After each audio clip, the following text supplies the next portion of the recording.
Halo, selamat malam pemirsa. Jumpa lagi dengan saya di Obat Malam Khusus Dewasa. Berani buka, berani beda.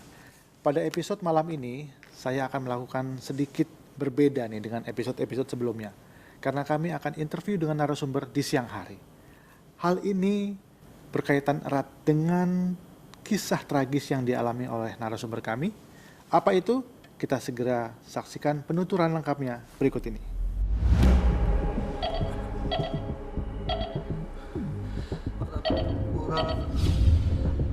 Mama. Jasmine kenapa dok? Tanggal 16 Mei, kami baru saja selesai ujian semester dan waktu itu waktu yang sangat paling ditunggu-tunggu oleh kami mahasiswa. Kami merasa lega, merasa happy karena sudah selesai beban di pundak kami. Ya udah, aku mau ambil jemuran dulu. Nanti kita ketemu di bawah ya. Oke. Bye. Ketika saya berbincang-bincang dengan santai, saya terkejut karena waktu itu saya terdengar suara. Mas. Tadi dengar suara nggak? Wah, nggak tahu tuh. Saya mau kesana, mau ngeliat. Kita kesana yuk. Coba yuk.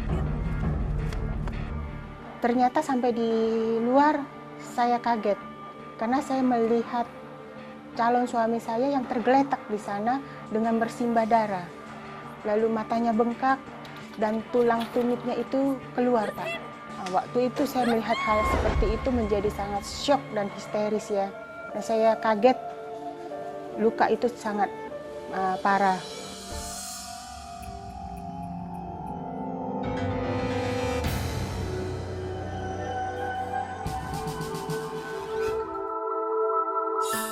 Waktu itu dokter menjelaskan harus segera menjalani operasi karena sudah mengeluarkan banyak sekali darah dan terjadi pendarahan di otak. Ternyata Anda ikut. Karena Jusmin tidak punya keluarga satupun, mamahnya pun di luar kota. Saya pacarnya Sus. Apa saya bisa menandatangani ini? Maaf tidak bisa. Ini udah prosedur dari rumah sakit. Ini harus keluarganya tanda tangan. Nah, waktu itu saya jalan dari sini terus sampai ke sini. Nah, kurang lebih Jusmin jatuh di sekitar sini. Dulu itu tidak ada internet dan tidak ada asbes. Tetapi asbes yang seperti itu adanya di 2 lantai lebih atas. Jadi kurang lebih jarak dari atas sampai sini sekitar 10 meter. Kena lutut awalnya, lalu dia terjelembab gini, ininya kena ubin.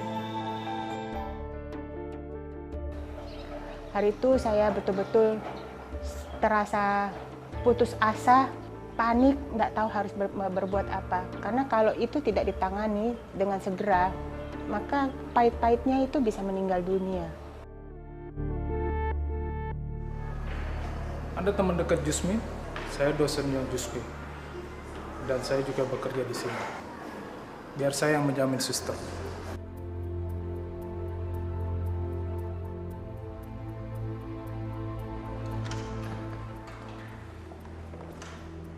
Akhirnya sore hari, 24 jam kemudian, dilakukan operasi. Harus segera diambil.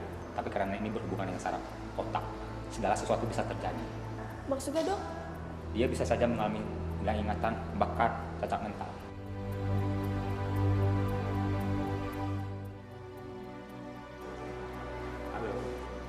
Anak ini punya kasus yang sama, 1 tahun dia baru bisa sembuh.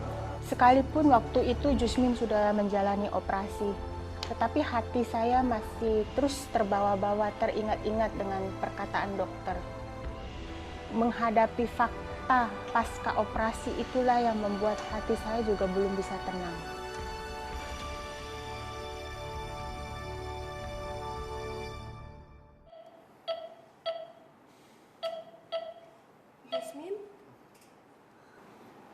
Jasmine?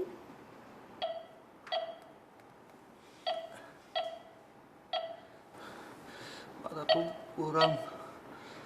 Mama. Mana Mama? Dokter, kenapa cara berbicara Jasmine seperti anak kecil? Tingkat kesadaran menurun, salah satu efek operasi. Dan juga ditambah rasa sakit yang begitu luar biasa.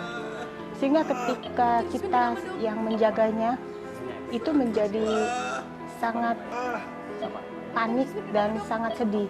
Karena kadang-kadang Jusmin bisa berperilaku bukan seperti orang normal. Dia bisa teriak sekencang-kencangnya, dia bisa pukul orang yang menjaga, lalu dia bisa memaki orang dengan begitu keras. Dan dia juga bisa kadang-kadang menangis histeris seperti seorang anak kecil. Lebih baik Mbak Dewi keluar aja, nanti saya yang nanganin. Jasmine biar istirahat aja. Tapi sus, Sakit, Ma. Yang paling menyedihkan adalah melihat orang yang kita sayangin menderita begitu luar biasa. Tapi kita tidak bisa berbuat banyak, Pak. Seperti saya mau lari, mau pegang Jusmin, mau peluk dia, tapi tidak bisa.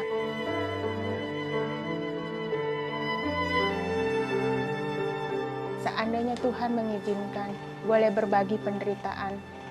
Mungkin lebih baik saya mengalami sakit, karena saya waktu itu tidak tahan, betul-betul hati saya tidak tahan. Saya tidak bisa membayangkan berapa lama Jusmin masih harus menderita seperti ini. Dan bagaimana masa depannya nanti. Semua dunia runtuh. Dan saya merasakan semua orang, bahkan Tuhan pun tidak bisa mendengarkan teriak saya minta tolong.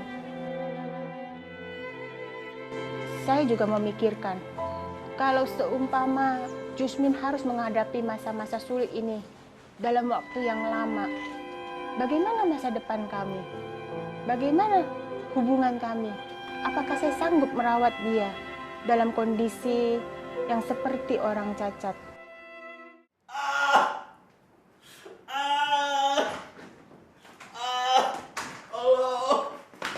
Suatu ketika Jusmin mengerang kesakitan, tapi beda. Dia sudah tidak lagi berlaku seperti anak kecil. Lebih sering berteriak kesakitan karena kepalanya terasa seperti dikerok-kerok oleh logam besi yang sangat tajam begitu. Lalu lututnya seperti merasa ngilu. Sebenarnya apa yang terjadi? apa kamu nggak ingat? Kenapa, Dewi? Ya aku ingat terakhir kali aku ngambil jemuran.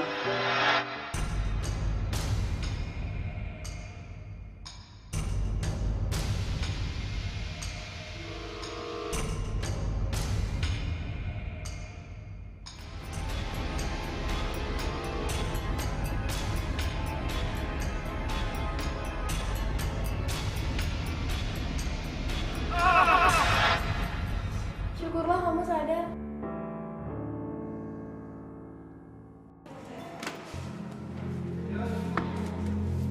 Gimana kabarnya Jasmine? Itu dia. Jusmin di asrama. Pas kita liburan kemarin kita nggak bisa pergi ke kampus. Di mana waktu itu saya harus praktek Tapi ada mamanya sih. kerja di luar kampus. Nah, kondisi ini membuat saya tidak bisa lagi merawat Jusmin. Dan waktu itu alat komunikasi sangat terbatas, yang membuat saya seolah-olah lost contact dengan Jusmin dalam waktu-waktu saya praktek. Tapi masih untungnya ada mamanya yang jagain, jadi kamu nggak begitu repot ngurusin dia. Terus gimana hubungan kamu sama dia? Hari itu saya sangat sedih, Pak. Melihat orang yang kita cintai menderita.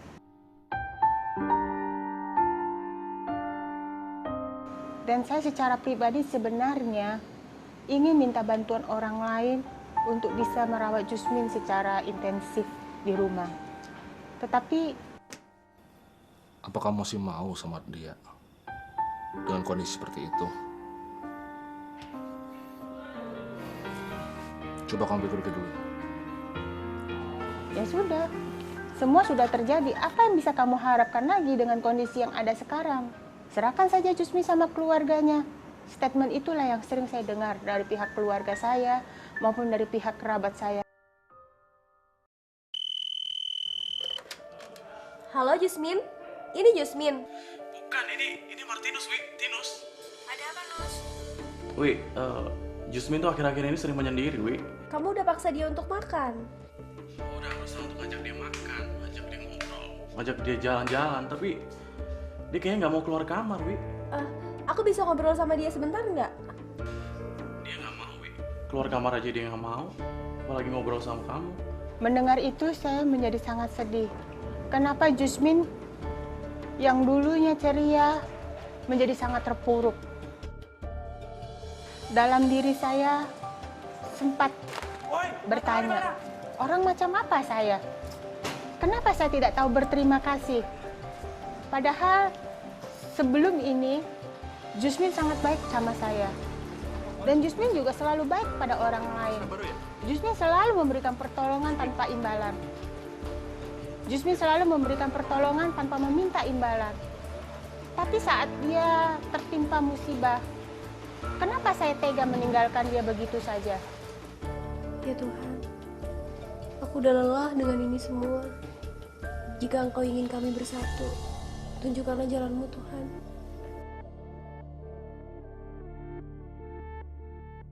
Pemirsa, apakah Ibu Dewi bisa mempertahankan hubungan ini?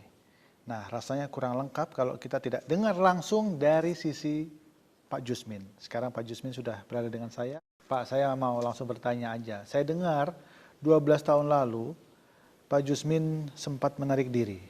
Apa penyebabnya? Sepertinya sulit untuk saya jelaskan ya, karena waktu itu saya merasa saya seperti orang yang cacat ya. Kepala saya gundul, saya harus pakai kacamata. Dari kacamata manusia ini seperti makhluk aneh begitu.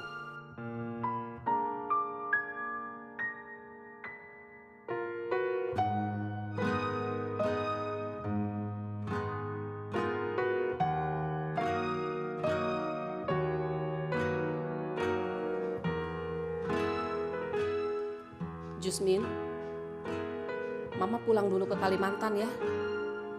Adik-adik kamu nggak ada yang jaga, ya?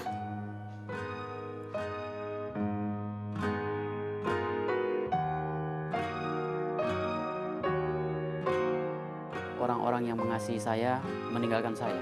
Mama saya harus pulang. Orang yang saya cintai juga tidak bisa menjenguk saya. Saya berprinsip lebih baik saya membantu orang daripada saya dibantu. Nah, dengan kondisi saya seperti ini, saya merasa tidak berdaya. Lalu untuk apa kalau dalam kondisi seperti ini saya hidup? Ya, pada waktu itu saya sudah tidak berpikir lagi bagaimana selanjutnya hubungan saya dengan Dewi.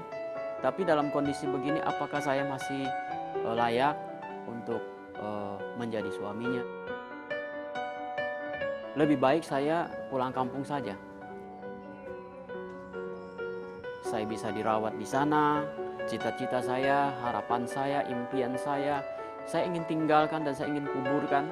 Apa saya bisa menjadi manusia normal lagi? Saya rasa itu tidak mungkin. Pada waktu itu saya merasa putus asa. Saya merasa marah. Saya merasa kecewa. Saya mau bunuh diri. Ya, kita orang beragama, ya bunuh diri itu dosa. Nah, kalau tidak bunuh diri, menderita seperti ini. Akhirnya di dalam hati saya muncul satu perasaan, kamu tidak bisa kemana, kamu harus kembali kepada Tuhan. Kamu harus lari sama Tuhan, baru kamu bisa ada kekuatan. Ketika di dalam satu perenungan, saya membaca di dalam Yakobus pasal 1 ya, yang berkata bahwa berbahagialah apabila kamu jatuh ke dalam berbagai-bagai pencobaan, karena di situ adalah merupakan ujian bagi imanmu. Lalu kemudian terus perenungan saya akhirnya sampai kepada satu tokoh di dalam Perjanjian Lama bernama Ayub. Ayub orang yang baik, orang yang benar, tapi pada akhirnya dia menghadapi satu masalah yang berat, yaitu di mana dia semuanya diambil. Anak-anaknya meninggal, lalu kemudian usahanya hancur, istrinya menyuruh dia untuk mengutuk Tuhan. Bahkan dia sendiri pun mengalami sakit penyakit yang begitu mengerikan. Tetapi saya melihat di sana bahwa bagaimana Tuhan izinkan dia dicobai dan Tuhan pulihkan dia. Saya mendapatkan peristiwa saya ini tidak jauh berbeda dengan Ayub. Tuhan mengizinkan masalah ini terjadi kepada saya Dan Tuhan juga tidak akan membiarkan saya.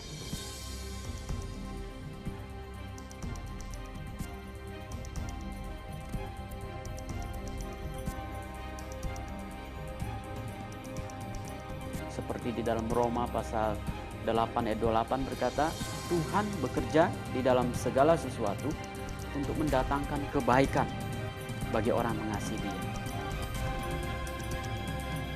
Setelah saya menemukan jawaban ini, saya bersemangat. Saya yang tadinya udah mulai putus asa, saya bangkit kembali, saya bersemangat kembali. Yang tadinya saya ingin meninggalkan semua cita-cita saya, tapi waktu itu saya ingin berkata, Tuhan, saya harus berjuang, saya harus sembuh, karena saya tahu Tuhan beserta dengan saya. Itu yang saya rasakan pada waktu itu, Pak. Pelan-pelan saya melihat karya Tuhan itu begitu luar biasa. Dari waktu saya jatuh, kemudian setelah itu ada teman yang menolong saya, ada dosen yang Tuhan pakai, lalu kemudian ada dokter yang Tuhan sediakan, sehingga saya melihat bahwa satu persatu ini Tuhan pakai. Bahkan teman-teman saya pun semua tergerak untuk membantu saya, menjaga saya. Nah, itu yang saya rasakan, bahwa orang masih memberikan saya pertolongan, dan itu yang menjadi keyakinan saya bahwa saya harus bangkit. Itu yang saya rasakan pada waktu itu. Pada akhirnya saya mulai sembuh, dan saya dipercayakan oleh tempat di mana saya diutus untuk melakukan tugas, berbicara di depan orang. Kita harus lebih semangat, lebih giat lagi seperti saudara Jusmin ini. Dengan keadaan dia yang seperti ini, dia mampu memotivasi kita semua. Ya, waktu saya sakit, saya rasakan ini tidak mungkin saya lakukan. Pemirsa, sekarang Ibu Dewi sudah bersama-sama dengan kami di sini. Bu Dewi, saya mau langsung tanya nih. 2 bulan Ibu tidak ketemu dengan sang kekasih. Nah, ketika ketemu, ada perubahan apa yang Ibu lihat dari Pak Jusmin saat itu? Sebelumnya saya melihat dan mendengar bahwa Jusmin itu sangat terpuruk. Kondisinya sangat mengkhawatirkan dan lemah. Tapi ketika saya bertemu dengan dia, saya melihat ada secercah harapan yang membangkitkan semangat hidupnya.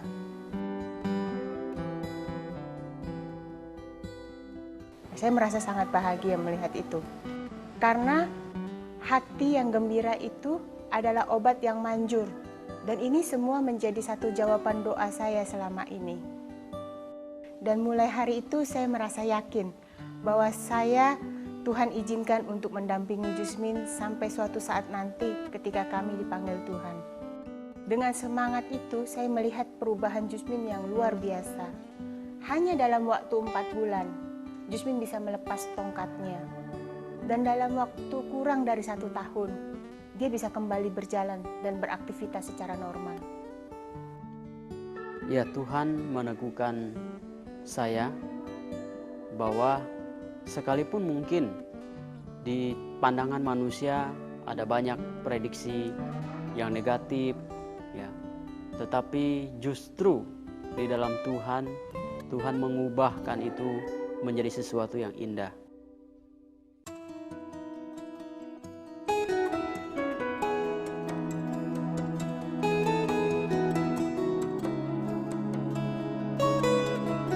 Pernah mendengar bahwa ada mahasiswa di Iman yang jatuh dari lantai 4 terus otaknya keluar dan sebagainya. Tapi saya tidak tahu beliau itu Pak Jusmin gitu ya. Tapi saya melihat pada saat dia melayani, dia sudah luar biasa gitu ya. Nggak seperti orang cacat gitu ya, yang pernah jatuh atau yang pernah kecelakaan seperti itu. Ya, dia termasuk orang yang jenius lah kalau saya nilai begitu. Logikanya aja kalau orang jatuh dari lantai 4 itu dengan kondisi yang sudah sedemikian parah, susah lah untuk pulih kembali menjadi manusia normal seperti sebelumnya gitu. Tapi nggak dengan Pak Jusmin, mungkin memang benar-benar Tuhan sayang banget sama Pak Jusmin. Tuhan memberikan mukjizat yang besar kepada Pak Jusmin, jadi nggak kelihatan sama sekali kalau Pak Jusmin itu orang yang pernah jatuh dari lantai 4 dan dengan kondisi yang begitu parah.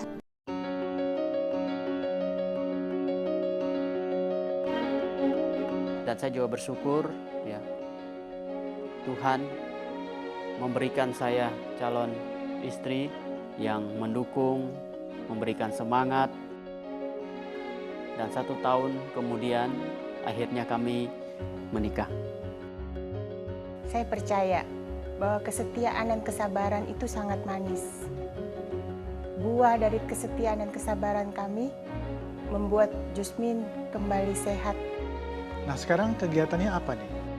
Sekarang kami dipercaya untuk melayani di dalam satu jemaat, di mana di dalam kumpulan itu kami bisa saling berbagi hidup, kami bisa menolong ketika mereka punya masalah, kami bisa mendengarkan keluh kesah mereka, lalu kami bisa memberikan mereka semangat. Kita ada perlu, ada apa, panggil pasti dia datang gitu. Biasa sama dia sharing, dia sama dia omong, ngobrol-ngobrol gitu. Pak Yumin, Jahe, Canyin Anho, kalau ngày vụ khai du mã sĩ triển ho ngày trong khu hội tiếng ngày cho cả hám thì ngày chị phun cầm chế bảo yêu miền ăn tôi ngày tới nhìn ăn ho có leo nè ho ngày trong phủ si giác kỳ liêu đi to chuẩn trà liêu đi to phản sàn yang jika nhìn gì cho. Ya, saya mengalami hal yang berat, tetapi saya tahu bahwa setiap persoalan yang kita hadapi tidak melebihi kekuatan kita. Apalagi bukan hanya Tuhan berikan kekuatan, tapi juga Yesus Kristus memberikan jaminan keselamatan dan kemenangan bersama dengan Dia. Sehingga saya dan kita semua tidak boleh menyerah terhadap apapun juga. Ya, pemirsa tahu nggak bahwa sebongkah tanah yang mengandung emas sekalipun itu harus diproses dulu, harus disaring, harus diolah supaya nantinya mengeluarkan emas yang harganya mahal. Nah, ini sama seperti Pak Jusmin, Anda dan saya. Sebaik apapun kita, ya, sebagai manusia, kita sama seperti bongkahan tanah yang mengandung emas itu. Kita harus diproses dulu supaya akhirnya kita mengeluarkan emas yang murni, yang harganya lebih mahal dari sebelumnya. Hari ini pencobaan apa yang Anda alami?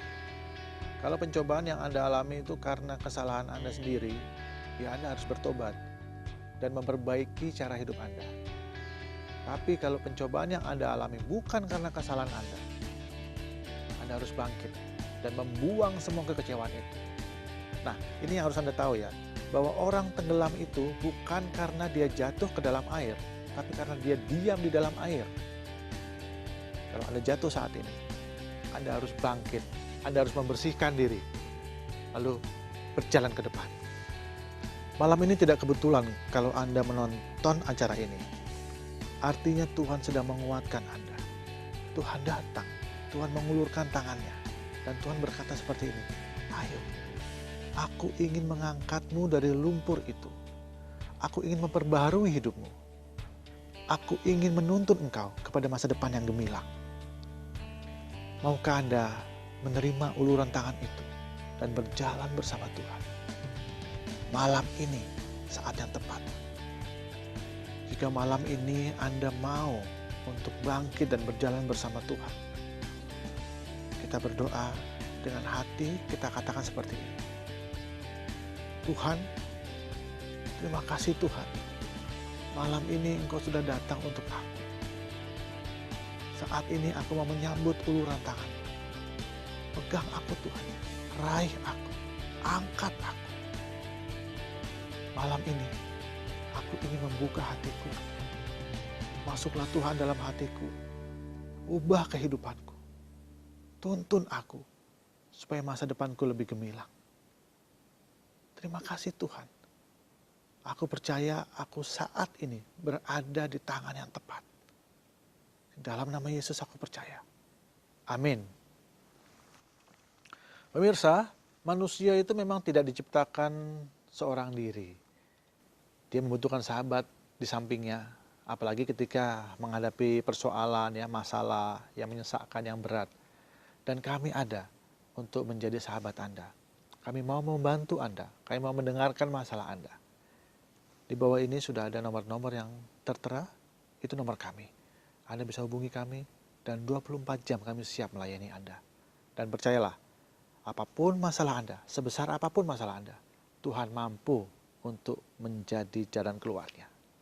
Oke, minggu depan masih ada kisah fenomenal lagi yang akan kami hadirkan ke depan Anda. Jadi pastikan Anda tetap di Obat Malam Khusus Dewasa, berani buka, berani beda.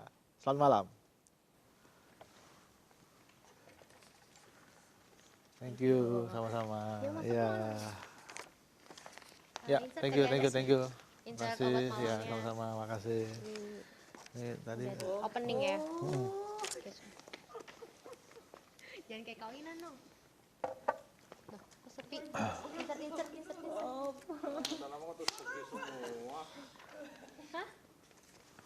Banyak ini, laler.